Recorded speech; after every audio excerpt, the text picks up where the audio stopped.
Usted, usted, y todas las personas que ustedes aman. Porque cualquiera de ustedes dice que el único esclavo que siempre llegar a ser posible.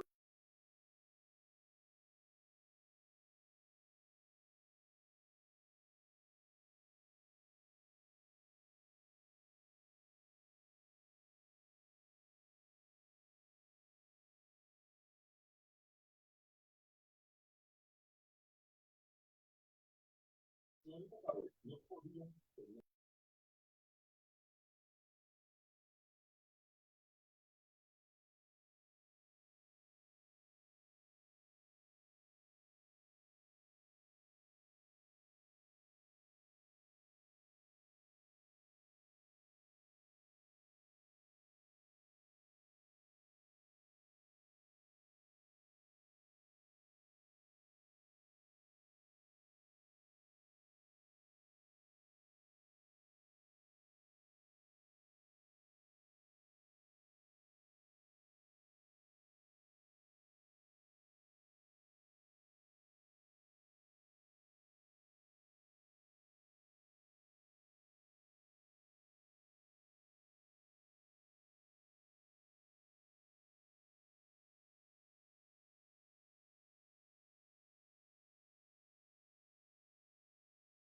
Buenas noches, soy la asesora Nel Martínez Cárdenas del Centro de Capacitación CIAP.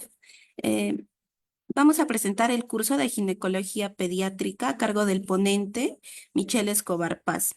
Para una mejor exposición, por favor, mantengan sus micrófonos y videos desconectados durante la ponencia y solo se va a solicitar su participación en caso el ponente lo acepte. Bueno, para la participación, vamos a darle pase al ponente, por favor.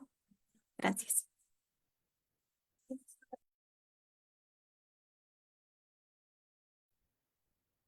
Muy buenas noches. Bueno, la clase de hoy es enfocada hacia la ginecobstetricia, dedicada hacia la pediatría. Bien, bueno, vamos a dar inicio a esta ponencia y espero sea de su agrado.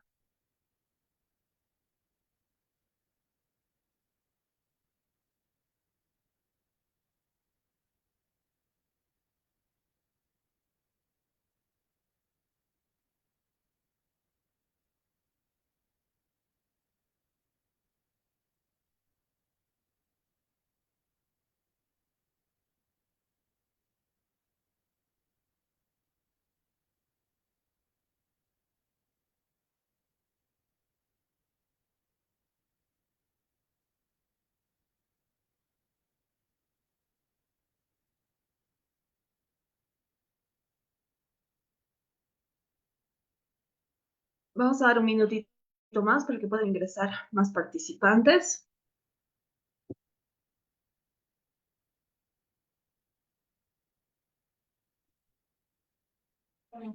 Está bien, doctor. Esperemos entonces unos 5 minutos, ¿le parece? Ok, perfecto.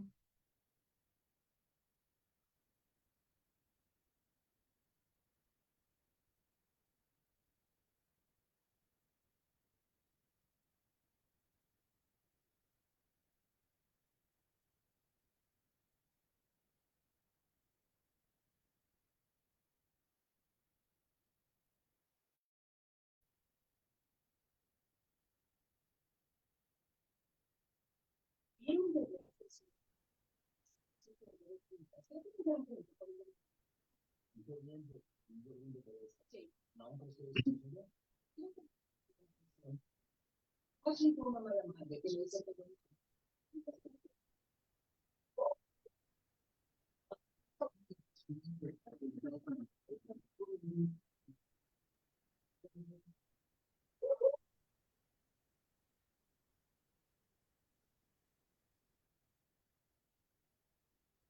Por favor, se les solicita que mantengan sus audios y sus cámaras apagadas, por favor.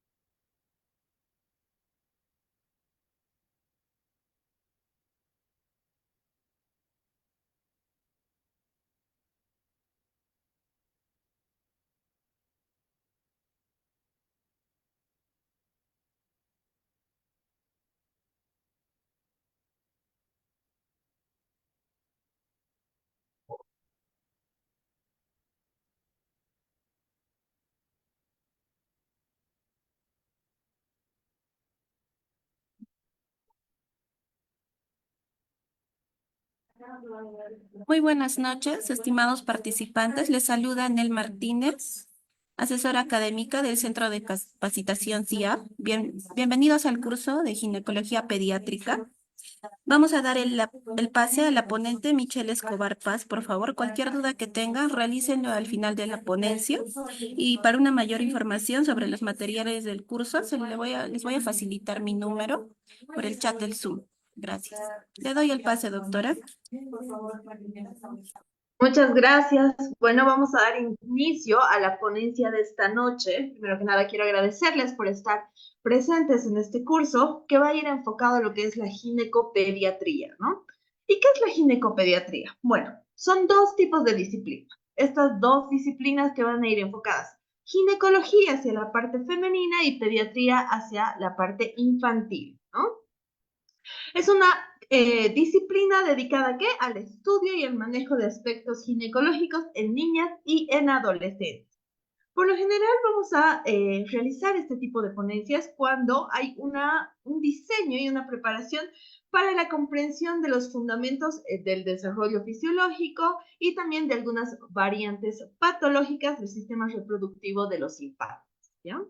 Por lo general, cuando hablamos de este tipo de patologías, nos enfocamos desde los 0 años, o sea, desde el nacimiento hasta la adolescencia. Generalmente vamos a hablar más de lo que sería la exploración en los cambios hormonales, en la anatomía y las características que se van a representar en distintas etapas de lo que sería la vida, ¿no? Comenzando obviamente desde el inicio del nacimiento hasta la adolescencia. Esto quiere decir 13, 14 años, ¿no? Generalmente lo vamos a ver como algunas patologías como ser los trastornos menstruales o algunas complicaciones de algunas patologías como ser la vulvovaginitis, como ser las ITS, que también se pueden presentar en pacientes pediátricos.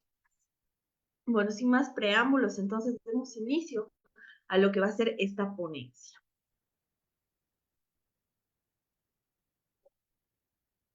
Cuando nosotros hablamos del desarrollo normal de los órganos reproductivos en lo que es la infancia y la adolescencia, lo vamos a dividir en 4 tipos de familias.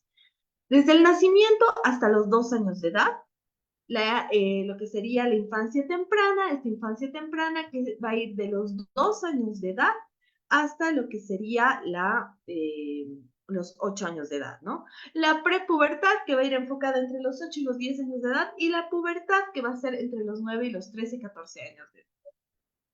Cuando nosotros hablamos de lo que sería el nacimiento, por ejemplo, tenemos que ver que dentro del nacimiento hasta los 2 años, los órganos reproductivos femeninos van a estar presentados por lo que serían los ovarios, estos ovarios que van a contener todo lo que serían los óvulos, dentro de aproximadamente 1 a 2 millones de folículos ováricos que se van a ir presentando a lo largo de lo que sería la vida del gestante, ¿okay? La vida del neonato, perdón. Dentro de lo que serían los genitales externos, pues los genitales externos comunes que no van a presentar ningún tipo de malformación son los más similares, los más comunes en un tamaño más reducido, ¿no? Ahora, si nosotros ya nos vamos hacia lo que sería la infancia temprana, que va a ser entre los 2 y los 8 años, bueno, durante esta etapa de vida no va a haber muchos cambios significativos dentro de lo que sería el aparato reproductor femenino. Los genitales externos sí se van a ir incrementando de tamaño a medida que el paciente también va aumentando de tamaño conforme a lo que va creciendo por los cambios físicos que se van a presentar, ¿no? Los órganos internos van a prevalecer dentro de lo que sería la parte interna, representados por lo que sería el útero, por lo que serían los ovarios, por lo que serían las trompas de falopio y la vagina, ¿no? El cuerpo de la niña va a crecer generalmente y también van a crecer los órganos externos, estos órganos externos que van a ser los labios mayores, los labios menores, el clítoris, entre los más conocidos, ¿no? Ahora, si ya nos enfocamos a lo que sería la pubertad, bueno, la pubertad que se va a presentar entre los 8 y la prepubertad que se va a presentar entre los 8 y los 10 años, vamos a ver en esta que va a comenzar la activación de lo que es el eje hipotálamo hipoficiario o el eje hipotálamo hipoficiario gonadal, donde va a llevar la reproducción hormonal sexual, ¿no? Aquí ya vamos a comenzar con la producción de lo que serían nuestros estrógenos. Vamos a ver los primeros signos de la pubertad, incluyendo todo lo que sería el desarrollo de los cambios físicos de nuestros pacientes. Esto que quiere decir que va a presentar lo que sería la telarquia, por ejemplo, esta telarquia que va a ser el aumento de el incremento del busto, ¿no? Además de, va a presentar todo lo que sería el crecimiento de los vellos púbicos y también va a presentar lo que sería el desarrollo general, que va a variar para representar lo que sería una niña y lo que sería una mujer, ¿no? Vamos a explicar más este tipo de pasos hacia órgano por órgano.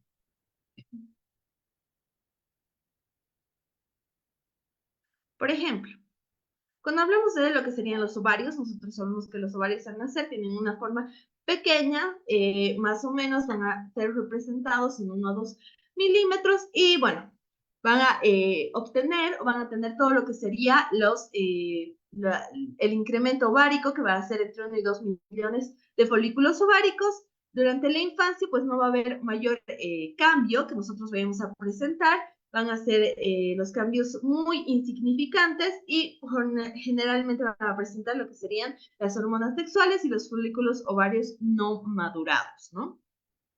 Ahora, si ya nos enfocamos hacia la pubertad, de acuerdo a la pubertad, nosotros tenemos que ver que va a haber un crecimiento, un aumento de lo que serían estos ovarios, va a haber la reproducción o la producción de lo que serían los estrógenos y bueno, van a marcar el final de lo que sería la etapa infante para comenzar lo que sería la etapa más de adolescencia, ¿no? Aquí que vamos a ver la maduración folicular y vamos a ver todo lo que sería el incremento de lo que serían las hormonas dentro de lo que sería el aparato genital, ¿no? Si nos vamos al útero, pues el útero tiene una forma de periinvertida, es pequeño al momento del nacimiento y tiene una estructura así, ¿no? Tenemos que tener en cuenta que en su parte superior vamos a encontrar lo que serían las trompas de falopio y que en la parte inferior de estas trompas de falopio vamos a encontrar lo que serían los ovarios, ¿no? Hacia la parte inferior de lo que sería el útero vamos a encontrar lo que sería el canal cervical y por último la vagina. Ahora, si nosotros lo hablamos a través de lo que sería una infancia temprana, por ejemplo, tenemos que tener en cuenta que en esta infancia temprana, pues tampoco vamos a tener mucho cambio dentro de lo que sería el aparato uterino, ¿no? Va a haber obviamente un incremento de tamaño, este incremento de tamaño será entre 2 y 5 centímetros, depende de la estructura anatómica de nuestra paciente y bueno, va a haber una comparación ligera con lo que sería entre la niñez hasta los 2 años y la pubertad. Y si nos vamos a la pubertad, los cambios estructurales van a presentarse más significativamente, va a haber lo que sería el aumento de los niveles estrogénicos y también lo que sería el inicio de lo que podría ser el ciclo menstrual. Hablando más sobre lo que serían las trompas de falopio. Las trompas de falopio sabemos que son los cuernos sobre lo que sería el útero, ¿no? Esta es la presentación que nosotros vamos a encontrar, donde las trompas de falopio van a presentar una forma más lineal al momento del nacimiento y pues van a sufrir los distintos cambios a través de lo que serían los ciclos de crecimiento de nuestras pacientitas. Si nosotros hablamos de lo que serían nuestras trompas de falopio, sabemos que al momento de nacer, más o menos van a medir entre 6 y 7 centímetros. Posteriormente, van a ir creciendo acorde al crecimiento de nuestra paciente, ¿no? Hablando de lo que sería la vagina, por ejemplo. Hablando de lo que sería la vagina, pues tenemos que tener en cuenta que al momento del nacimiento la vagina está completamente formada, ¿ya? Pero tiene un tamaño bastante reducido. ¿Esto qué quiere decir? Que, por ejemplo, sí se va a ver efectivamente lo que sería el clítoris, sí se va a ver el capuchón del clítoris, pero van a ser sumamente pequeños. ¿Esto qué quiere decir? 1 centímetro y medio, ¿no? A diferencia de una presentación más a nivel ginecológico, en la que ya podemos hablar de 2,5 centímetros, ¿no?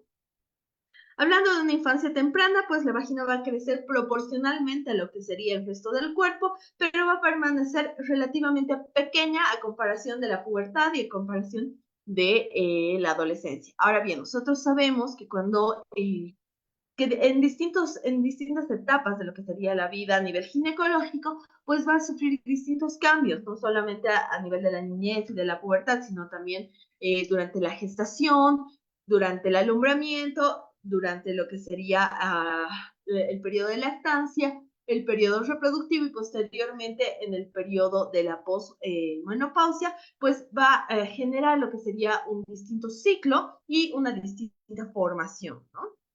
Hacia la etapa de la prepubertad, pues es la etapa final donde nosotros vamos a presentar el nivel estrogénico y va a empezar el aumento del grosor del epitelio vaginal principalmente. El cambio más importante o más visible que nosotros vamos a poder encontrar en lo que serían los cambios anatómicos a nivel de la niñez y la adolescencia, ¿no? Además, también vamos a ver que el ambiente de lo que sería la vagina se vuelve más ácido.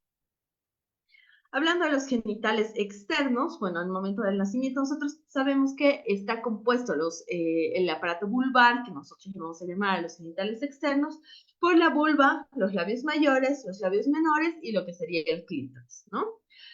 Al momento del nacimiento, los genitales externos pues están completamente formados y se van a presentar una pequeña presentación, van a ser pequeñitos, ¿no? Al momento de lo que sería la infancia, pues los labios mayores y menores, al igual que lo que sería el clítoris, van a crecer proporcionalmente a lo que sería el resto del cuerpo y no se va a presentar ningún cambio significativo hasta los 10 años, ¿no? Ahora, ya hablando de lo que sería la prepubertad, pues aquí ya vamos a empezar con los cambios anatómicos que se van a poder ver en una consulta, por ejemplo. Esto va a presentarse primeramente por el aumento de tamaño de los labios mayores sobre los labios menores, desarrollando como esa capa protectora hacia lo que serían los labios mayores y pues va a presentarse ya lo que sería el vello púbico y a desarrollarse todo lo que sería las erecciones. Cuando hablamos de las glándulas mamarias, tenemos que tener en cuenta que las glándulas mamarias al momento del nacimiento no tienen ningún tipo de desarrollo, ¿no? Las glándulas mamarias se van a presentar ya con una talarquía al principio de lo que sería la pubertad, al final de la prepubertad, desarrollando significativamente lo que sería en el campo de la ginecología, pues las mamas, y va a presentar los primeros signos de desarrollo mamario, ¿no? Dentro de lo que sería el desarrollo de los signos de pubertad, ya hablando de una paciente entre los 10 y los 14 años de edad, tenemos que tener en cuenta que entre los puntos más principales que nosotros vamos a poder encontrar de estas pacientitas es la talarquia, el aumento del inicio de las glándulas mamarias, generalmente va a ser el primer signo que nosotros vamos a identificar como la pubertad, ¿no? Después va a ser la pubarquia, que es la aparición de lo que serían los vellos púbicos. Después de esto vamos a encontrar lo que sería el crecimiento acelerado, donde vamos a encontrar lo que sería el aumento de la tasa de crecimiento, la altura y también algunos cambios hormonales, ¿no? Entre los cambios hormonales que más significativos van a ser en lo que serían los cambios de niña a mujer, pues va a ser la menarquia. Esta menarquia que es la primera menstruación que se va a presentar, que generalmente va a ocurrir como un inicio de la pubertad y fin de la niñez, que se va a dar, depende el sistema ecológico donde vive, pues entre los 12 y los 15 años de edad, ¿no? Entonces, ya teniendo en cuenta todos los cambios que se van a presentar en las pacientitas, en un enfoque entre el nacimiento y los 13 años de edad, nos tenemos que enfocar más hacia lo que sería el desarrollo, por ejemplo, de nuestras pacientitas en la adolescencia, ¿no? Sabemos que en la adolescencia los cambios en los órganos externos, por ejemplo, que van a ser más comunes, van a ser en la vulva, que va a presentar los cambios de tamaño de lo que serían los labios mayores sobre los labios menores, va a haber esta forma de incrementación, cerrando todo lo que sería el aparato vaginal y pues cubriendo todo lo que sería tanto el clítoris como los labios menores, ¿no? El clítoris va a aumentar también de tamaño. Si antes estaba más o menos a 1 centímetro, pues ahora va a estar a 2 centímetros, 2 centímetros y medio, ya formando lo que sería el tamaño adulto, ¿no? De lo que sería esta parte del cuerpo. Y también va a empezar a presentar la sensibilidad para lo que serían las excitaciones. A nivel de lo que sería el vello púbico, va a haber una distribución y un crecimiento en el monte de Venus y en los labios mayores, enfocados a lo que sería el cambio hormonal de la paciente, ¿no? ¿Esto por qué se va a deber? ¿Por qué vamos a encontrar estos cambios hormonales? Los vamos a encontrar por el aumento de lo que serían los estrógenos y por el aumento de lo que serían las progesteronas, ¿no? ¿Qué papel van a desarrollar estas hormonas? Bueno, estas hormonas van a fungir con lo que sería la regulación de todo el ciclo menstrual. ¿Esto qué quiere decir? Que al momento de desarrollar todo lo que sería las hormonas, pues va a ser el cambio de lo que sería de niña a mujer por el ciclo menstrual, ¿no? Además, vamos a encontrar también lo que sería otra hormona bastante importante, que es la gonadotropina, esta hormona que es folículo estimulante, que va a provocar pues un aumento de lo que serían las hormonas luteinizantes, ¿no? ¿Para qué? Para el incremento de la excitación, para el incremento de lo que sería el tamaño de todo lo que sería la vulva y también para la formación ya del fondo ovárico y también la regulación para poder gestar. Tenemos que tener en cuenta que aquí se va a presentar lo que sería el ciclo menstrual. Este ciclo menstrual va a venir en distintas fases, como la fase folicular, la fase de ovulación y la fase lútea, ¿no? Vamos a encontrar a nivel genético, por ejemplo, un papel determinado que va a ser la progresión de la pubertad, donde vamos a encontrar tanto en la nutrición la importancia de la dieta equilibrada para poder tener un buen crecimiento y no ser más propensas a distintas patologías, ¿no? Y en la salud general, pues vamos a hacer un impacto en lo que serían las enfermedades crónicas y también el entorno patológico que nosotros vayamos a presentar. Aquí ya es más común que se pueda presentar patologías como la vulvovaginitis, como la candidiasis, como las ITS, de acuerdo a la edad de la paciente y pues su actividad sexual. Si nosotros hablamos de lo que serían las anormalidades comunes, por ejemplo, de lo que es la adolescencia y la pubertad, tenemos que tener en cuenta que hay distintos tipos de estas. Por ejemplo, la pubertad precoz, la pubertad tardía y la amenorrea.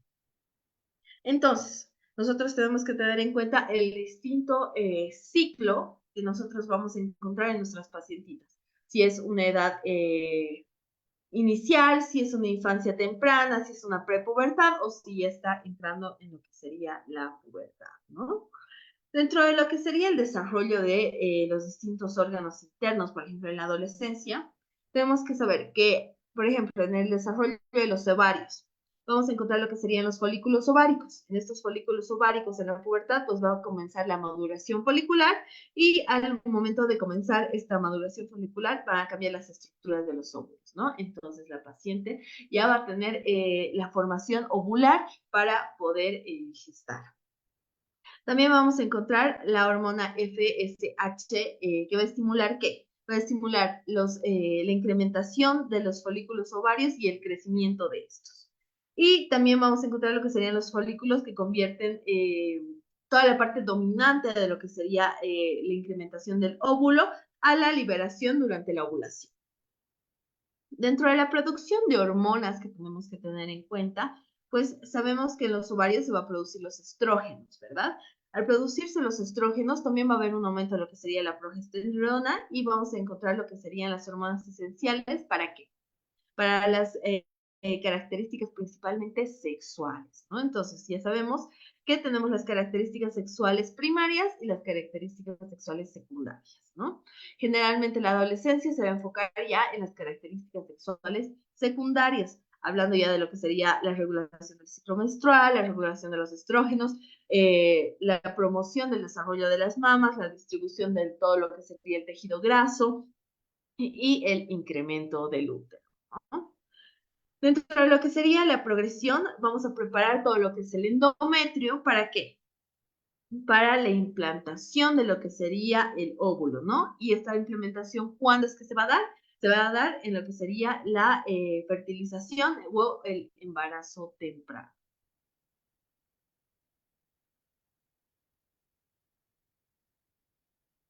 Si nosotros encontramos, por ejemplo, que hay una baja influencia de lo que serían los estrógenos en el endometrio, nosotros tenemos que tener en cuenta que la capa uterina se va a engrosar y se va a preparar para lo que sería el embarazo. Ahora bien, en los cambios que nosotros vamos a encontrar en el endometrio, tenemos que ver que hay una experiencia en los ciclos proliferativos, va a haber la descamación de lo que sería el aparato uterino y va a iniciar todo lo que sería el ciclo menstrual.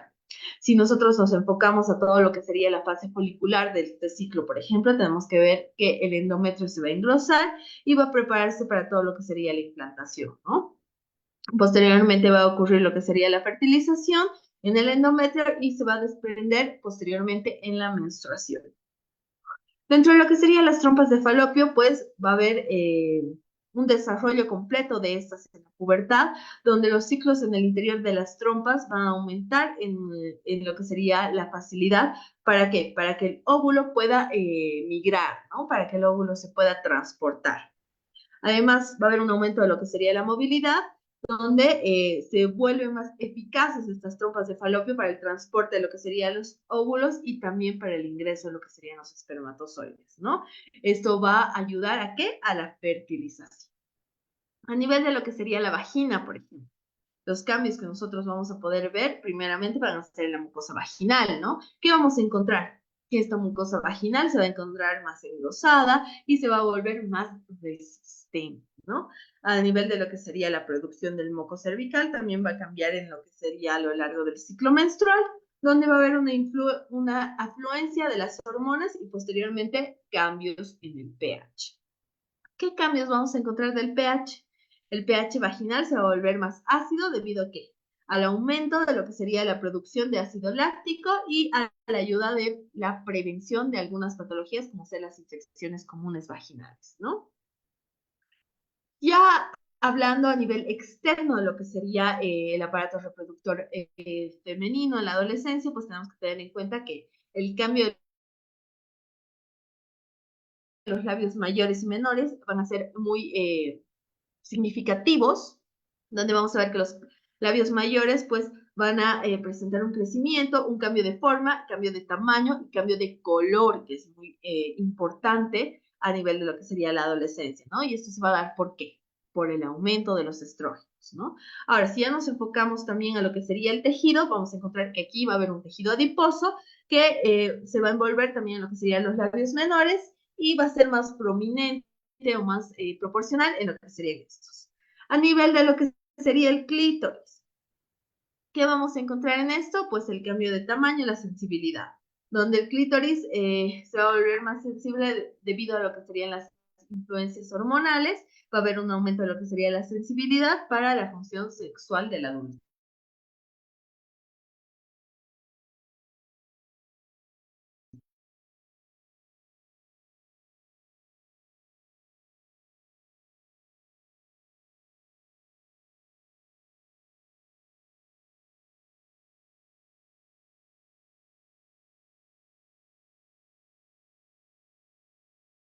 ¿No?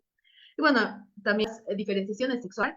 Sabemos que hay, tenemos que profundizar generalmente en lo que sería la ginecopediatría, hablando de las diferencias sexuales, ¿no? Estas diferencias sexuales que nos van a servir principalmente para el diagnóstico y el manejo de diversas condiciones que van a afectar tanto a nuestras niñas como a nuestras adolescentes.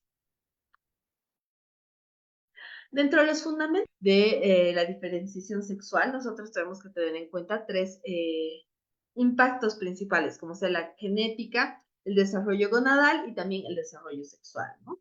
Hablando de lo que sería la genética principalmente, tenemos que hablar de lo que son los cromosomas sexuales. En estos cromosomas sexuales, ¿qué es lo que vamos a encontrar?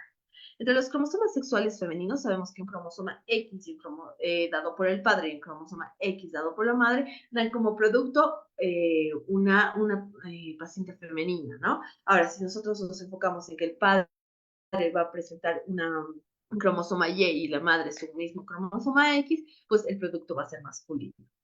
Si nosotros hablamos de los genes clave, por ejemplo, estos genes clave son los genes SRI, que son cromosomas que se destacan por la formación de, ¿qué? De los testículos, ¿no? Entonces, son el cambio o la diferencia sexual que nosotros vamos a encontrar a nivel embrionario entre el área femenina y el área masculina. Hablando ya sobre lo que sería el desarrollo gonadal, tenemos que tener en cuenta que la diferenciación de las gónadas es a la sexta semana de gestación, ¿no? Estas gónadas, ¿qué van a diferenciar? Van a diferenciar lo que serían los testículos de lo que serían los ovarios, ¿no? Si nosotros nos enfocamos en el desarrollo testicular, pues la presencia del gen SRI va a estar presente, ¿no? Y ya, si nosotros nos vamos a que es un desarrollo ovárico, pues el gen SRI va a estar ausente. Hablando de lo que serían las hormonas del desarrollo sexual, tenemos que tener en cuenta también lo que sería la testosterona y lo que sería el hidrotestosterona, ¿no? Que es el DHT, que es el periodo de masculinización generalmente. ¿Por qué? Por los genitales externos, ¿no? Aquí vamos a encontrar todo lo que serían las hormonas multimillorinas, donde van a presentar lo que sería el desarrollo de las estructuras femeninas embrionarias y también de las estructuras masculinas.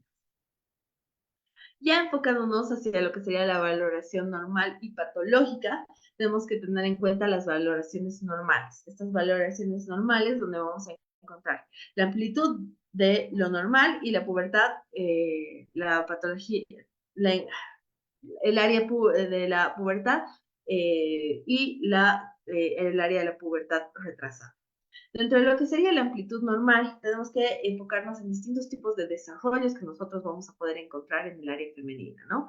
Por ejemplo, el aumento de tamaño de lo que serían los genitales externos, ¿no? Como habíamos hablado anteriormente, durante la niñez no hay un cambio significativo de lo que serían los genitales externos. Este cambio se va a presentar a partir de lo que serían los 10 a 13 años de edad, donde ya está comenzando por la prepubertad. Y si es que hubiera un incremento, por ejemplo, una edematización de lo que serían los labios mayores, que va a ser una de las presentaciones más comunes que nosotros vamos a poder encontrar, pues es un signo de alarma, ¿no? Para algún tipo de patología genética que nosotros vayamos a encontrar para la paciente o por algún tipo de agresión física que esté presentando, ¿no? Ahora, si nosotros nos enfocamos a la pubertad precoz y retrasada, pues hay diferentes inicios de lo que sería la pubertad, por ejemplo. Se puede acompañar de lo que serían los cambios climáticos a una paciente en un enfoque más tropical, pues este inicio de lo que sería la pubertad es más a más temprana edad que una paciente que viva en los valles o que vive en los altiplanos, ¿no? Por lo general, nosotros decimos que la prepubertad va a iniciar en las pacientitas a nivel de lo que sería el oriente, por ejemplo, en una edad entre los 9 y los 12 años. Ya hablando de pacientitas bayunas, van a comenzar su actividad pubértica a partir de los 10 a 13 años y en las pacientitas altiplánicas podemos decir que eso se va a extender hasta los 15 años. Dentro de las anomalías en la diferenciación sexual que nosotros vamos a presentar, tenemos que tener en cuenta que los trastornos de la diferenciación sexual y también la designación gonadal, ¿no? Cuando hablamos de la designación gonadal, hablamos de distintas patologías cromosómicas que nosotros vamos a poder encontrar en estas pacientes. Estas patologías cromosómicas bastante comunes van a ser el síndrome de Turner, que es del cromosoma 45, y el síndrome de Klinefelter, que es del cromosoma 47, ¿no? Donde, ¿qué va a presentarse? En el síndrome de Turner va a haber una ausencia de lo que sería el cromosoma 45 y en el síndrome de Klinefelter, pues va a haber un aumento de lo que sería el cromosoma X, ¿no?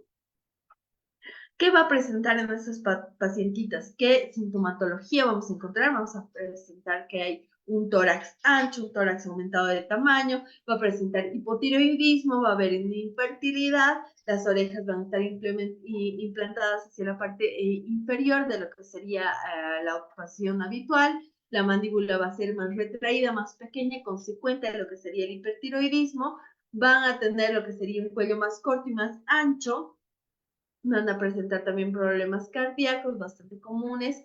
Por lo general, estas pacientitas pues tienen un índice de vida menor a cualquier otro tipo de pacientes y vamos a encontrar también edema en lo que sería a nivel de las extremidades, tanto las superiores como las inferiores, ¿no? Problemas linfáticos bastante comunes, consecuentes al hipertiroidismo y también abundantes lunares. Esto se va a dar porque por el cambio hormonal que va a presentar nuestras pacientitas.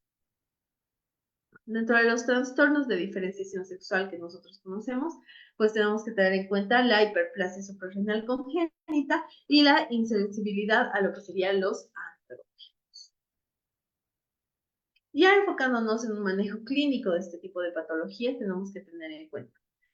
A nivel de lo que sería nuestra historia clínica, recordemos que nuestra historia clínica siempre es un documento médico legal. Este documento médico legal, cuando nosotros nos enfocamos en las distintas patologías, tanto ginecológicas como pediátricas, tenemos que tener en cuenta que tiene que ser detallado y sensible, ¿no? Evitando causar angustia innecesaria en nuestra pacientita y también en nuestra madre de familia, que va a ser la más interesada en querer complementar todo este tipo de patologías, ¿no? Ahora bien, enfocándonos en todo lo que sería la historia sexual, sabemos que a nivel pediátrico, por ejemplo, nuestras pacientitas no van a poder responder con exactitud a nuestras preguntas. Entonces, nosotros vamos a buscar realizar esta historia clínica en el ámbito de las preguntas a pues, los padres o el tutor a cargo, ¿no? Las pruebas de diagnóstico que nosotros vamos a realizar, primeramente, los niveles hormonales, que es uno de los principales métodos que nosotros tenemos que tomar en cuenta, los principales laboratorios. ¿Por qué? Porque tenemos que ver cómo están los estrógenos, tenemos que ver cómo está la progesterona y también la hiperactividad a los andrógenos, ¿no? Tenemos que tener en cuenta qué tipo de cariotipos va a presentar esta pacientita y para eso tenemos que encontrar distintos tipos de estudios. O sea, pueden ser los estudios a nivel imagenológico, como son los rayos X, o también lo que serían las ecografías. Si nosotros nos vamos al enfoque multidisciplinario, tenemos que tener en cuenta que el equipo multidisciplinario y el plan de manejo individualizado de cada paciente, ¿no? Dentro de lo que sería el equipo multidisciplinario, pues ya dependiendo de las patologías a las que nosotros vayamos a encontrarnos o vayamos a presentar en estas pacientitas, vamos a hablar del equipo endocrinológico, por ejemplo, este equipo endocrinológico que se va a enfocar en pacientitas que tengan algún tipo de hipertiroidismo, hipotiroidismo, de alguna mala actividad hormonal, ¿no? A nivel urológico, los urólogos, ¿por qué? porque generalmente nuestras pacientitas van a presentar algún tipo de alteraciones, como ser las infecciones urinarias, algún tipo de aplicación a estas, ¿no? Los cirujanos pediátricos, si es que van a presentar algún tipo de malformación, los psicólogos para poder tratar emocionalmente no solo a los infantes, sino también a los padres para hacer un mejor tratamiento y un mejor manejo de lo que serían las patologías, ¿no? Y los trabajadores sociales se van a ir enfocados a lo que sería el manejo a nivel de familiar.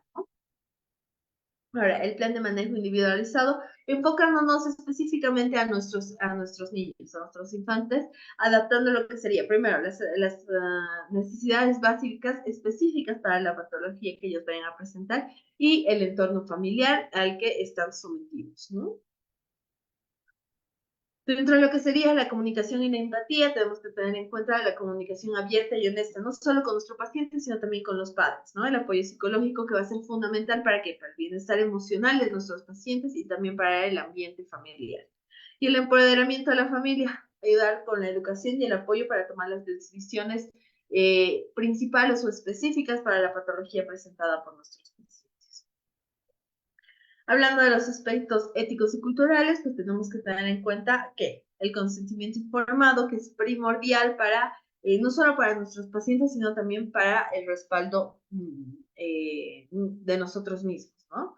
La sensibilidad cultural, que va a ser la comprensión respecto a las diversas creencias y los valores culturales de cada paciente. Hablando sobre lo que serían los trastornos menstruales y los trastornos puberales que vamos a encontrar en nuestras pacientes. ¿A qué nos referimos con un trastorno menstrual ginecológico pediátrico? Bueno, estos trastornos menstruales se dan en niñas y adolescentes que van a representar ¿qué? Una preocupación común que va a ir enfocada a lo que sería la ginecobstetricia pediátrica, ¿no? Va a comprender todo lo que sería la etiología, el diagnóstico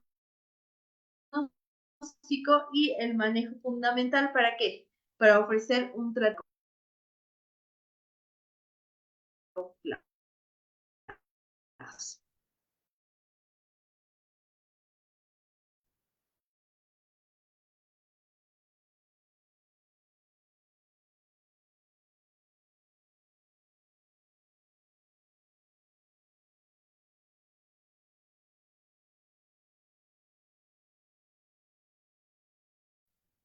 Hablando de lo que sería tres actos de fase menstrual, la fase folicular y la fase ovulativa, ¿no? Generalmente este ciclo menstrual a nivel infante va a ser, o a nivel adolescencia, mejor dicho, va a ser entre 21 y 45 días, ¿no? Y una duración de flujo entre los 2 y 7 días, que puede variar generalmente. El todo que les viene va a ser entre 3 aumentando hasta lo que serían 7 días. Si nosotros hablamos de los trastornos menstruales más comunes, tenemos que tener en cuenta, por ejemplo, la menorrea. Esta amenorrea, que va a ser la ausencia de lo que sería la menarquia antes o después de lo que serían los 15 años, perdón. Estamos teniendo la menopausia. Cuando hablamos de amenorrea primaria, pues es una ausencia de lo que sería la menarquia hasta los 15 años. Distintos tipos de causas. Estas causas pueden ser las anomalías en difusión cervicuterina, va a haber lo que sería una difusión hipotalámica, el hipotiroidismo, lo que sería la hipogonadotropina. ¿Por qué? ¿no? Vamos a una menorrea secundaria, pues esta es la ausencia de lo que sería la menstruación por más de 3 ciclos menstruales. ¿Esto qué quiere decir? Que 6 meses nuestra pacientita no va a presentar un ciclo menstrual, ¿no? Generalmente, ¿por qué creemos que se van a dar ese tipo de amenorreas secundarias? Por síndromes ováricos poliquísticos, esto quiere decir quistes en los ovarios, mejor conocido, por la pérdida de peso significativa, o sea, en pacientitas que están cursando por una patología como ser la anorexia o como ser la bulimia, y el caso más común y más conocido que sería la gestación, ¿no? El embarazo. Además tenemos otros síndromes más que van a ser comunes, igual que se van a presentar, como ser el de el estrés.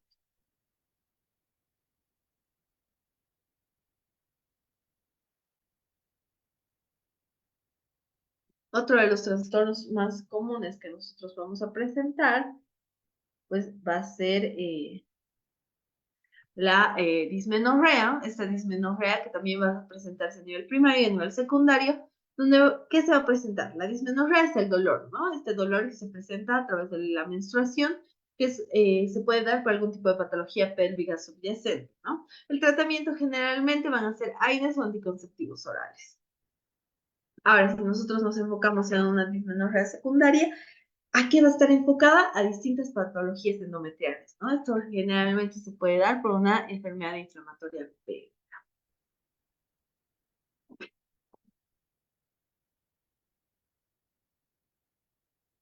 La menorragia.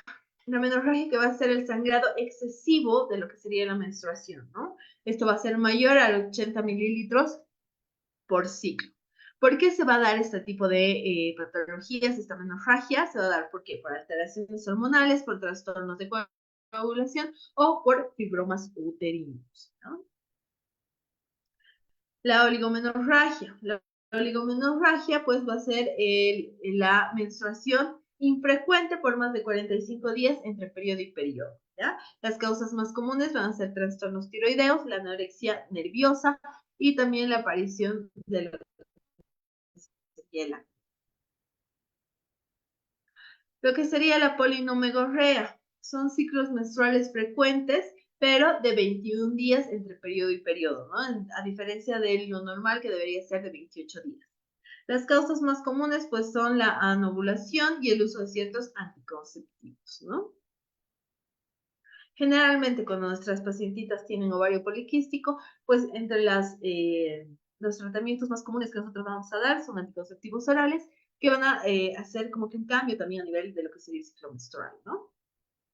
Dentro de la evaluación de estos diagnósticos, tenemos que tener en cuenta la historia clínica, por ejemplo, que va a incluir todo lo que sería la historia menstrual de nuestro paciente, los síntomas que presenta al momento del periodo menstrual, los antecedentes familiares que tiene. Esto quiere decir si la madre también sufre de algún tipo de patología menstrual, si es común que en su familia pues se presente esta poligomenorrea, y entre los hábitos más comunes que ella presenta, generalmente pacientes que hacen mucha actividad física, pues pueden presentar alguna de estas patologías, ¿no? Al examen físico, ¿qué vamos a encontrar? La evolución del desarrollo de la pubertad, el examen pélvico, si está indicado, ¿qué vamos a realizar? Primero, si nuestro paciente ya está viniendo por un cambio hormonal, esto qué quiere decir, por el inicio de lo que sería el ciclo menstrual, pues lo primero que tenemos que realizar es un examen físico de todo lo que sería el área vulvar, el área vaginal, y ver cómo va el incremento también a nivel interno, ¿no? Cómo está el útero, cómo están los ovarios. Generalmente, si nuestra paciente no ha iniciado su vida sexual activa, pues nosotros no vamos a realizar lo que sería una citología o un Papá Nicolau, ¿no? El Papá Nicolau lo vamos a realizar posterior a que nuestra paciente haya iniciado su vida sexual activa o a partir de lo que serían los 25 años, ¿no? Las pruebas de laboratorio que nosotros vamos a pedir primero, uno de los más comunes que nosotros tenemos que tener siempre en cuenta son los niveles hormonales, ¿no? Como está el estradiol, como está el TSH, como está el FSH y las pruebas de coagulación. Generalmente en pacientes que tienen un ciclo menstrual abundante, ¿no? Mayor a lo que serían los 80 mililitros. Y a partir de lo que sería también pacientitas entre los 13 y 14 años, es común pedir una prueba de embarazo. A nivel de lo que serían las pruebas imagenológicas, tenemos que pedir lo que sería una ecografía pélvica, una resonancia magnética, si hay sospecha de anomalías anatómicas. ¿Esto qué quiere decir? Por ejemplo, un útero bífido, que se haya podido presentar en lo que sería la etapa de la niñez, haya sido tratado y diagnosticado, y pues en la etapa de la pubertad y la adolescencia presente también los cambios significativos para el desarrollo ginecológico, ¿no? El manejo y el tratamiento de este, principalmente lo que sería la menorrea primaria, vamos a hacer un tratamiento según a las causas que vaya a presentar nuestro paciente, ¿no? Aquí vamos a incluir lo que sería la terapia hormonal, principalmente para que para la regulación de las hormonas y el mejor manejo de lo que sería el ciclo menstrual. A nivel de la menorrea secundaria, vamos a hacer una modificación del estilo de vida de la paciente. ¿Eso qué quiere decir? Vamos a cambiar todo el tratamiento hormonal, los hábitos alimenticios y las condiciones subyacentes de nuestra paciente, ¿no? En la dismenorrea, el tratamiento va a ser generalmente con anticonceptivos, con AINES en terapia hormonal oral, ¿no? Y pues la importancia de lo que sería el manejo del dolor y también las opciones terapéuticas que puede tener nuestra paciente. En la menorragia, igual se va a presentar el tratamiento con anticonceptivos orales por las hormonas de ácidos transsémicos y también el tratamiento con distintos AINES, ¿no? En la investigación adicional, pues tenemos que ver los casos de sospechas de trastornos de coagulación que pueda presentar esta paciente por la cantidad de flujo menstrual o de hemorragia menstrual que va a tener. En lo que sería la oligomenorragia y la poligomenorragia, pues vamos a presentar un tratamiento basado en las causas subyacentes. Entonces, ¿esto qué quiere decir? Que va a ir enfocado en todo lo que sería la sintomatología que va a presentar la paciente.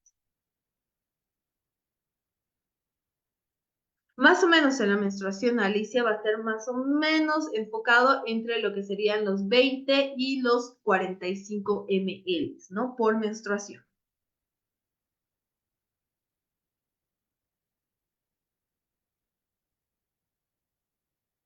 En lo que serían los trastornos parabasales ginecológicos a nivel de lo que sería la pediatría, tenemos que tener en cuenta que en la pubertad vamos a encontrar, primero, vamos a realizar un manejo del proceso biológico de nuestras pacientes. La transición de lo que sería la niñez a la edad adulta, ¿no? A la adolescencia y la edad adulta. Tenemos que tener en cuenta que emocionalmente tienen que estar preparadas nuestras pacientes y educadas para lo que sería este desarrollo, ¿no? Si las agarra, por ejemplo, con su primer periodo menstrual y la madre o el mismo entorno social no les ha hablado de lo que es este cambio hormonal, este cambio físico que van a tener nuestras pacientitas, pues a nivel psicológico les va a provocar un cambio brusco, ¿no? Entonces tenemos que tener en cuenta que tenemos que unir los cambios físicos, los cambios hormonales y los cambios emocionales. ¿Esto qué quiere decir? Que vamos a hacer un tratamiento complejo para que se vean los distintos trastornos puberales que vamos a encontrar en el desarrollo físico de nuestras pacientes, ¿no?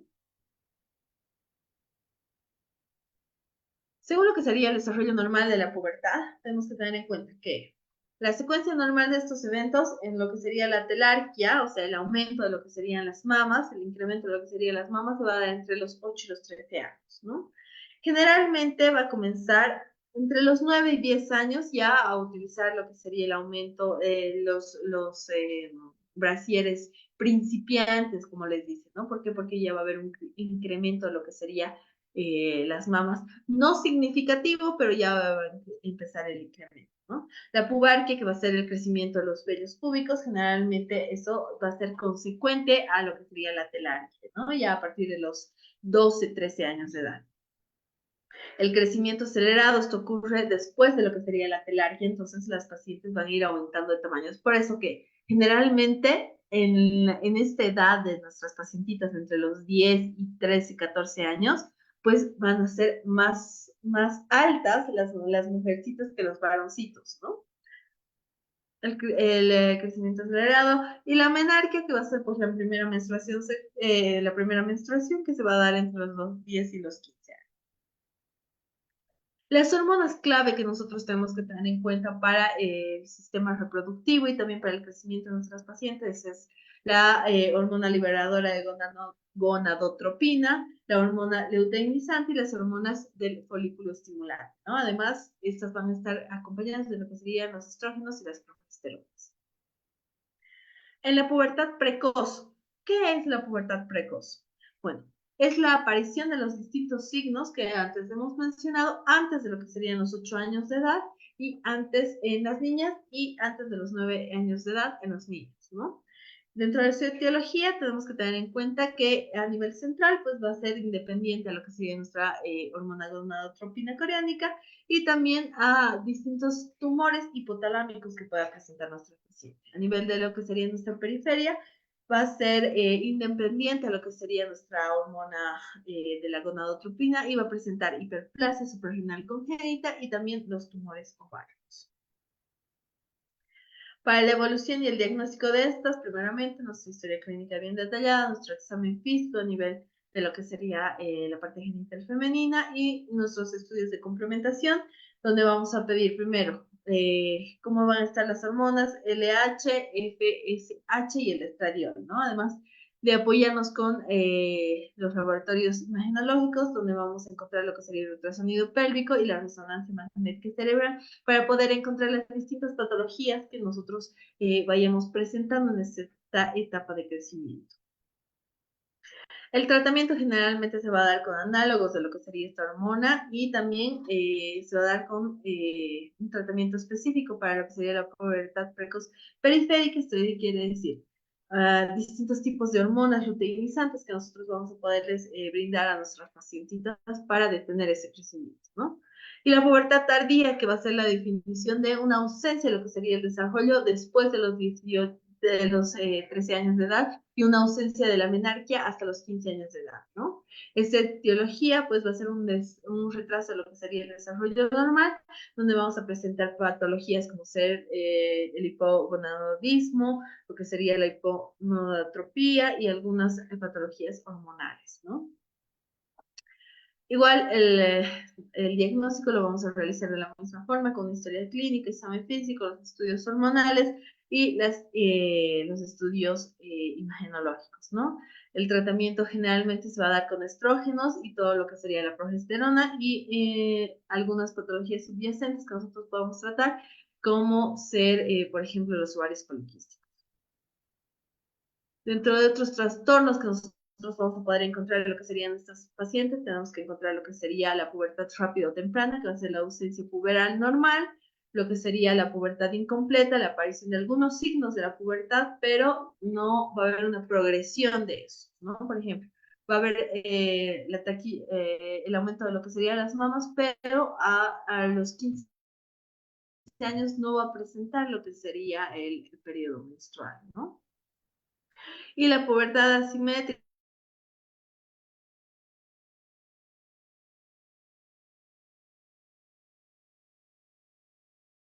que va a ser el desarrollo desproporcional entre las diferentes signos puberales, el incremento de las mamas. Entonces, no va a ir consecuente toda la sintomatología que se tiene que presentar del desarrollo.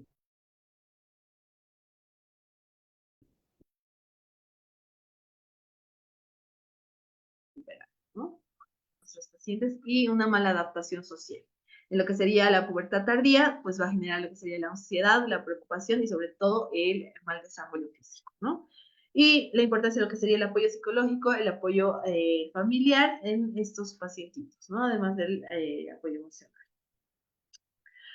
Dentro de lo que serían las infecciones genitales y ginecológicas pediátricas, pues tenemos que tener en cuenta que estas infecciones genitales se pueden dar por causas comunes, estas causas comunes que pueden generar primeramente lo que sería patologías genéticas congénitas y patologías adquiridas que nosotros vemos presentar en nuestros pacientes, ¿no?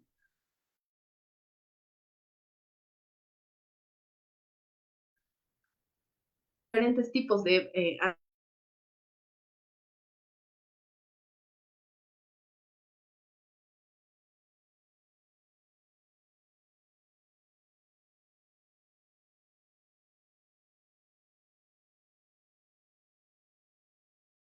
anatomía genital dentro de estas, por ejemplo, las infecciones de la flora vaginal inmadura. ¿No?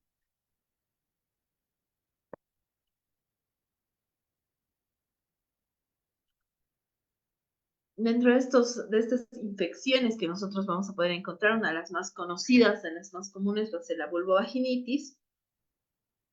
Esta vulvovaginitis que va a presentarse primeramente como una inflamación simultánea de lo que sería tanto la vulva como la vagina, y esta condición puede estar causada por ¿qué?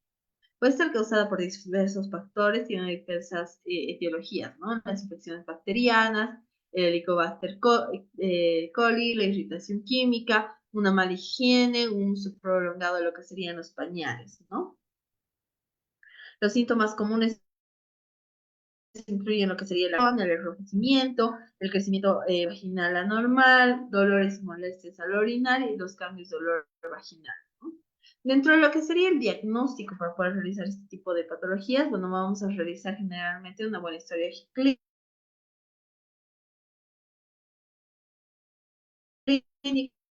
con examen, unas pruebas específicas para identificar el agente causal que está realizando esta patología, ¿no? El tratamiento va a variar según lo que sería las causas del tipo de patología que estamos presentando, si es algún tipo de infección bacteriana o es algún tipo de infección por hongos, ¿no? Dentro de la importancia que nosotros tenemos que dar a abordar esta patología como la vulvovaginitis, pues tenemos que tener en cuenta los efectos significativos que va a tener dentro de las afecciones de nuestro paciente. ¿Esto qué quiere decir? Tenemos que prevenir y mantener todo lo que sería una buena higiene íntima, tenemos que evitar lo que sería la producción irritante de lo que sería las prácticas sexuales en las relaciones seguras y saludables. Dentro de lo que serían las infecciones por candidiasis, la candidiasis, ¿qué va a ser? Una patología, una infección causada generalmente por lo que sería el hongo de la cándida. Este es sintomatología, una secreción blanquecina, áspera y grumosa, además a nivel de lo que sería la cervix, pues va a presentar prurito y va a presentar eritema, ¿no? Por lo general, esto no solo se va a presentar a nivel vaginal, sino también se puede presentar en cualquier parte de la piel, en la boca y también en lo que evidentemente son los genitales, ¿no? Puede causar entre sus características, vamos a encontrar en su localización, por ejemplo, va a afectar a distintas partes de lo que sería el cuerpo, generalmente va a afectar a lo que sería la vagina. Entre sus causas más comunes vamos a encontrar lo que sería el crecimiento de la cándida debido a qué? Al entorno del desequilibrio vaginal, ¿no? Al desequilibrio hormonal que nosotros vamos a poder presentar y el uso de algunos antibióticos que van a afectar a lo que sería la flora bacteriana normal, ¿no? Dentro de lo que serían sus síntomas, generalmente vamos a encontrar lo que sería la picazón intensa en la zona vaginal, el enrojecimiento y la inflamación de los labios vaginales, ¿no? De los labios mayores. También va a haber un ardor al orinar y una secreción vaginal blanca espesa similar a lo que sería la leche cortada. Dentro del diagnóstico vamos a realizar a través de una evaluación sintomatológica, un examen físico y una prueba específica de un prótesis vaginal. Eso quiere decir que vamos a realizar un Papá Nicolau para poder realizar el diagnóstico de estos, ¿no? El tratamiento generalmente lo vamos a hacer con antifúngicos tópicos, con cremas vaginales y con óvulos. Dentro de lo que sería la vaginosis bacteriana, es una inflamación de lo que sería la vagina causada por un desequilibrio de lo que sería la microbiota vaginal, ¿no? Su etiología es el desequilibrio de lo que sería la flora vaginal y sus síntomas van a ser una secreción delgada y grisácea, un mal olor, muy común a lo que sería el olor a pescado, ¿no? Dentro de lo que sería el desequilibrio que nosotros vamos a encontrar, vamos a favorecer a lo que sería el crecimiento excesivo de las bacterias que normalmente se van a presentar en lo que es la cándida. Van a ser más comunes las bacterias como ser la Gardieria vaginalis y otras bacterias que también pueden ir involucradas en lo que sería este tipo de patologías, ¿no? Dentro de las causas más comunes, pues se va a desarrollar los cambios de desequilibrio normal, dentro de lo que serían las bacterias vaginales, vamos a encontrar lo que sería una asociación a la fluctuación hormonal por los cambios de pH vaginal y también al uso de algunos antibióticos que van a afectar lo que sería la flora bacteriana, ¿no? Y obviamente no nos tenemos que olvidar alguna práctica sexual que puede introducir nuevas bacterias dentro de lo que sería el canal vaginal. Dentro de los síntomas que nosotros vamos a poder encontrar en este tipo de patologías, pues vamos a incluir lo que serían las secreciones vaginales delgadas, un color gris, un color blanco en estas secreciones, un olor desagradable bastante fuerte, lo que sería este olor a pescado, la picazón y el enrojecimiento vaginal, ¿no? Dentro del diagnóstico, lo vamos a realizar a través de lo que sería la historia clínica, el examen físico y los análisis laboratoriales, ¿no? Vamos a identificar lo que sería la bacteria que estamos encontrando y el pH vaginal que nosotros estamos tratando. El tratamiento generalmente se va a dar con antibióticos orales y también algunos tópicos para disminuir todo lo que sería la irritación y la dentización. Dentro de la prevención, nosotros tenemos que tener en cuenta una buena higiene íntima, las duchas vaginales y, bueno, también las prácticas sexuales seguras. A nivel de lo que serían las patologías de transmisión sexual, las ITS, bueno, tenemos que tener en cuenta que las infecciones de transmisión sexual o ITS, o también llamadas enfermedades de transmisión sexual o ETS, son infecciones que se transmiten de persona a persona a través de lo que sería el contacto sexual, ¿no? Estas infecciones pueden afectar no solamente a los órganos genitales, sino también a otras partes del cuerpo, como ser la boca, la garganta y también el recto. Existen distintos tipos de patologías ITS, ¿no? Es menos común a nivel pediátrico, sí, es más común que nosotros lo vayamos a presentar en pacientes o lo vayamos a encontrar en pacientes adolescentes, es más común, pero si lo vamos a presentar en pacientes en edades bastante cortas, entre los 8 7 años de edad, pues generalmente se dan consecuencias a un abuso sexual, ¿no? Dentro de los patógenos que nosotros vamos a poder encontrar en estos, pues va a ser la clamidia trichomoniasis, el Neisseria gonorrhoeae y los virus del papiloma humano, como ser el VPH, ¿no? Dentro de las características de las infecciones de transmisión sexual que nosotros tenemos primero el modo de transmisión, que va a ser genital oral o genital anal, ¿no?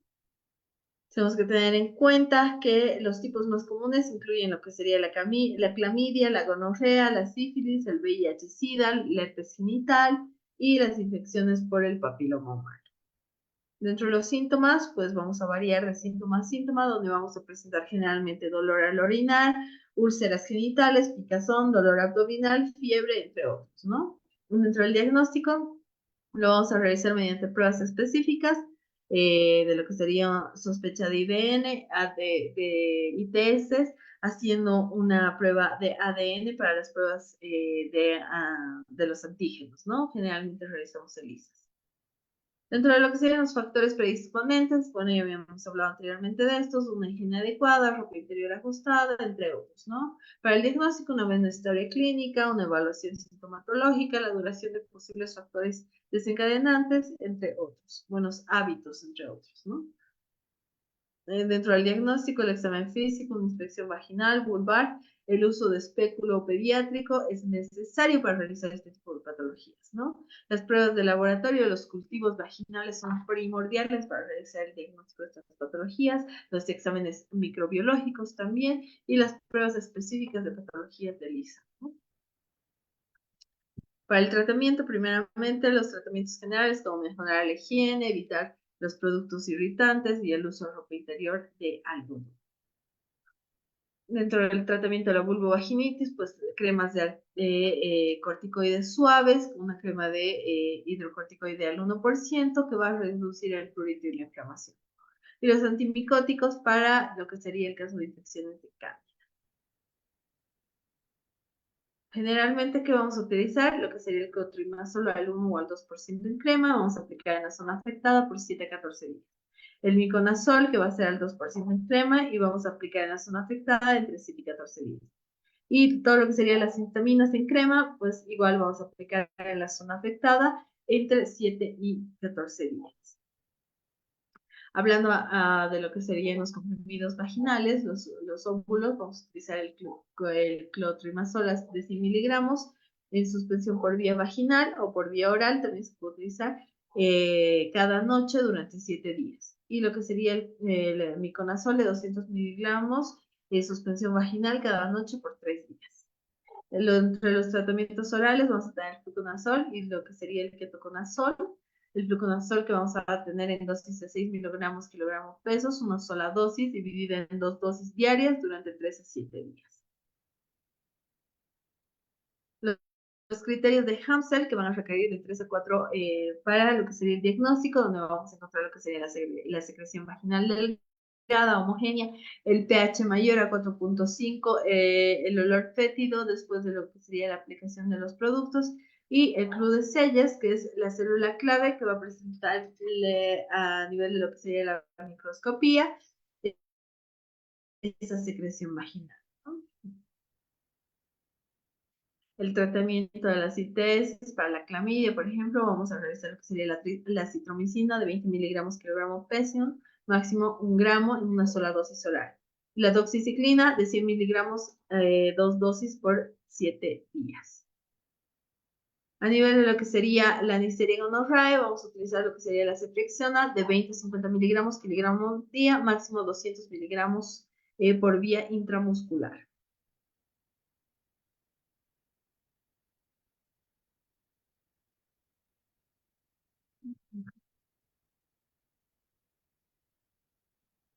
Para la sífilis vamos a utilizar las penicilinas G benzatínicas de 50.000 unidades kilogramo peso, máximo 2.4 millones de unidades por vía intramuscular en una sola dosis. Para los virus de VIH, pues vamos a utilizar una terapia antirretroviral. Esta generalmente vamos a dar la adecuada a lo que está el bienestar de nuestro paciente, ¿no? Las prevenciones que ya habíamos hablado anteriormente, las infecciones uroginecológicas pediátricas, pues estas infecciones van a ser producidas por lo que serían los espectros infecciosos a nivel de lo que sería el tracto urinario y el tracto genital, ¿no? ¿Qué vamos a encontrar en esto? Dentro de su etiología vamos a encontrar los agentes tanto bacterianos, virus, hongos y parásitos. Dentro de lo que serían las bacterias vamos a encontrar la Escherichia coli, lo que sería el Streptococcus del grupo B, dentro de los virus el adenovirus y el virus del VPH, dentro de los hongos la Candida saps y dentro de los parásitos lo que serían las Pseudomonas vaginales, ¿no?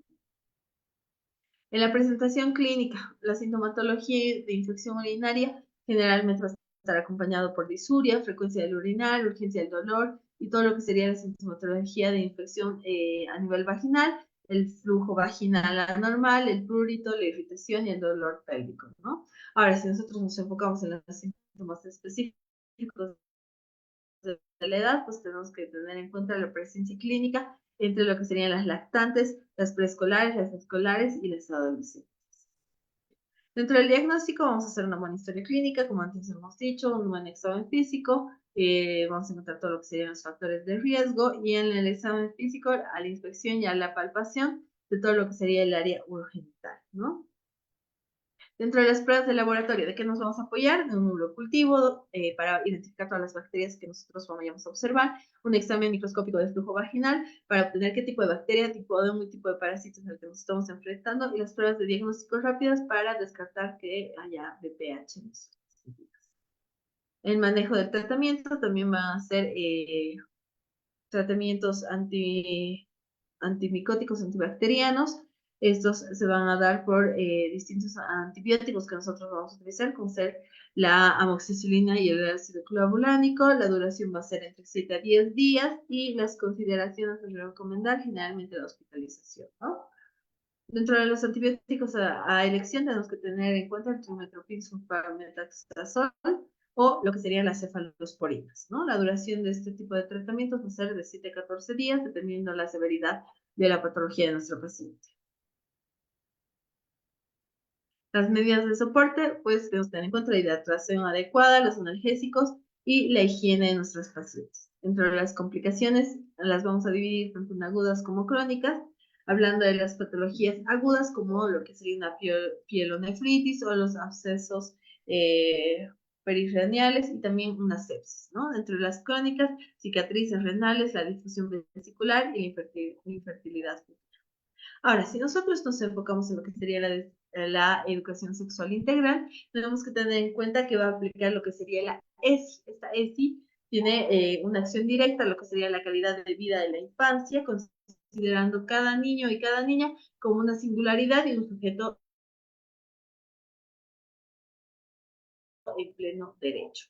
Sexo, ¿no? Sino de lo que sería la sexualidad de nosotros.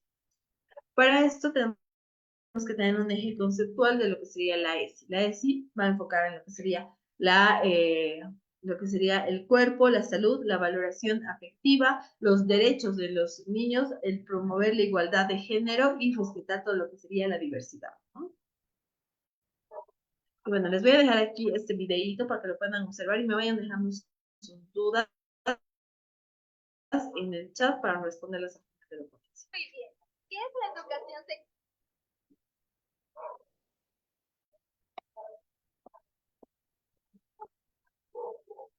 integral? ¿Te quieren enseñar a tener sexo? Ay, seguro le van a mostrar todo. Un momentito. ¿Quién les ha dicho esto? En realidad, la educación sexual integral es una enseñanza sobre nuestra sexualidad. Ojo, no del sexo, sino de la sexualidad. Pero mejor, te lo explico con dibujos. Siéntense un ratito, respire, exhalen y atiendan a clase. La educación sexual integral no intenta enseñarles el sexo desenfrenado. Lo que busca es poder darles a las y los estudiantes los conocimientos para que tomen decisiones que protejan su bienestar y su cuerpo. Pero, ¿acaso la parte del cuerpo no le enseñan en biología? ¿Para qué tanta cosa? Ahí está la clave.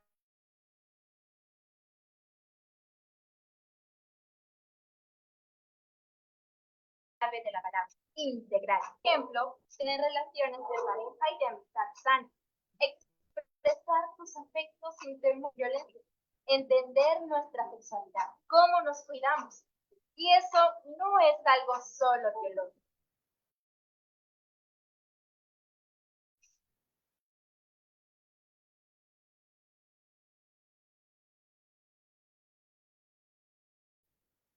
Por ejemplo, a decidir iniciar su sexualidad en un momento dado sobre su sexualidad. ¿Ya ven? Están incentivando a los alumnos. Las y los adolescentes van a iniciar su vida sexual y no te vas a enterar, o pueden ser víctimas de abuso sexual y no lo sabrás. El año pasado hubo más de 50.000 embarazos adolescentes y se registraron más de 19.800 casos de niños, niñas y adolescentes que han sufrido violencia sexual. Las altas cifras revelan que todavía falta mucho por combatir desde la educación, para que las y los alumnos se protejan y denuncien si alguien les hace daño, y también para que aprendan a no ser agresores, violadores o feminicidas. Un estudio reveló que la primera vez que acosan sexualmente a las niñas es en promedio a los 10 años. No. ¿Qué les pasa? Yo no quiero que le hablen de esas cosas feas a mi niña. Solo tiene 6 años. Bueno, la forma en la que se enseña la educación sexual integral depende de las edades de cada alumno. No es lo mismo una niña de 6 que una de 16. Por ejemplo, cuando son pequeños, es importante enseñarles a llamar a los genitales por su propio nombre. Ay, pero en mi tiempo se ponía una canción en la televisión y ya. ¿Qué necesidad de enseñarles a decir pene, señora? Pene y vagina. Si no se les enseña de manera clara y saludable en el colegio, corren el riesgo de que alguien se aproveche de ese desconocimiento. En Ayacucho, 71% de escolares aprendieron a detectar y alertar tocamientos indebidos, acoso y violación gracias a la educación sexual integral. Por ejemplo, Elena, una alumna de 13 años que no conocía su cuerpo, fue abusada sexualmente por un vecino. Quedó embarazada. Elena no sabía cómo decir lo que le gustaba. Fue obligada a seguir con la gestación a pesar de que su vida corría peligro. ¿Y eso qué tiene que ver con la educación sexual? La salud de Elena estaba gravemente afectada. Además, tenía 4 veces más riesgo de morir por el embarazo y nadie le enseñó sobre sus derechos sexuales y reproductivos. Por ejemplo, pudo solicitar el aborto terapéutico legal, que se aplica hasta las 22 semanas de gestación, cuando la vida o la salud de la mujer está en riesgo. Pero, ¿cómo es esa cosa de educación sexual? ¿Va a ayudar? No, para mí que quieren imponer la ideología de género. No, señora, es enfoque de género. Pero de eso vamos a hablar en otro programa. Nadie quiere imponer nada. Mire, le cuento otro caso. En el Colegio Nazareno se dieron cuenta que de 50 deserciones, 38 eran de mujeres, la mayoría porque habían salido embarazadas. Frente a esto, durante 10 años implementaron la educación sexual integral y cada vez había menos casos de embarazo adolescente, hasta que en el 2015 la cifra se redujo a 0. ¿Ve? No todo es malo, sí hay posibilidades de prevenir con educación. Bueno, si es así, me gustaría aprender más. Sí. La educación sexual integral puede cambiar vidas. Dejemos de subestimar a las niñas, niños y adolescentes y brindémosles una enseñanza para que disfruten de una vida plena, sana y digna. Bueno, y eso sería todo acerca del tema de hoy. ¿Dudas, consultas?